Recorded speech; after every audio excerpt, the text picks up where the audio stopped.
Welcome to Grandad's Reviews. Today I thought I'd have a look at one of the settings in the menus on your Fuji, and that's the sharpening and noise reduction.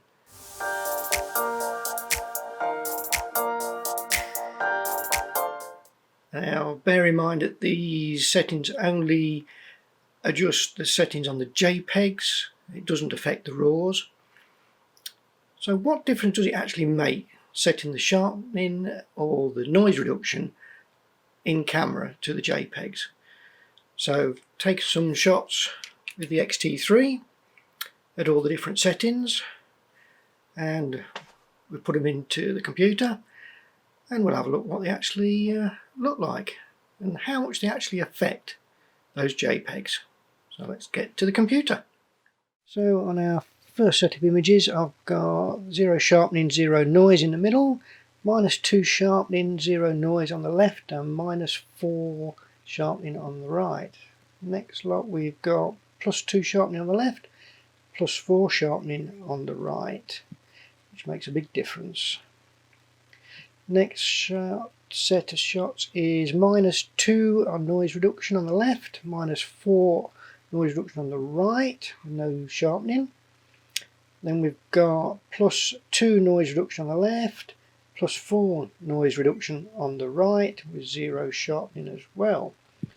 And on the next set we've got -4 sharpening on the left and -4 noise reduction on the left, +4 sharpening and +4 noise reduction on the left. And now we've got a set of 4 with +4 noise reduction, +4 sharpening, -4 noise and -4 sharpening.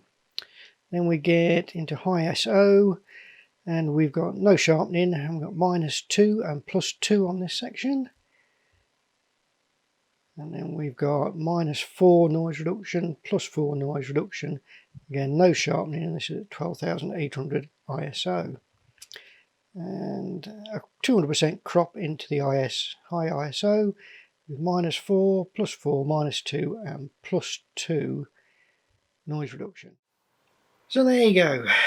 We've looked at the images on the computer, looked at the differences.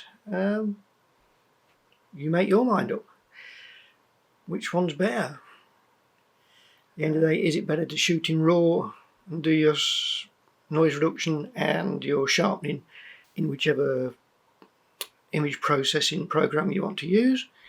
Or if you want to use Jpegs, which setting do you want to set? Greater sharpening, greater noise reduction, combination of the two? I think it's down to your personal preferences. But as you can see on the settings I've used, this is what we get. So if you enjoyed the video, give it a thumbs up. If you didn't, get a thumbs down. If you want to see more videos, hit that subscribe button. If you want to be notified when my videos come out, hit that bell. Till next time, see you later.